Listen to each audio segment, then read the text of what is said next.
A lot of gold IRA companies look trustworthy on the surface. They've got nice websites, big claims, even celebrity endorsements. But how do you really know who's legit? One thing you can do is check for complaints.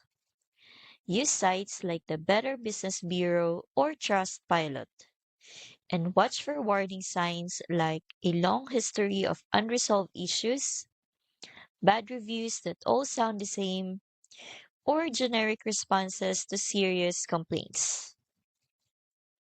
Then there's the shady marketing stuff.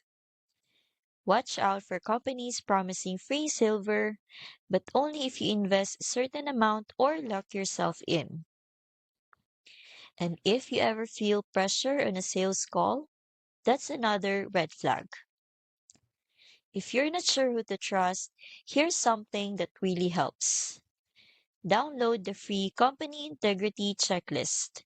I'll link it for you below in the description.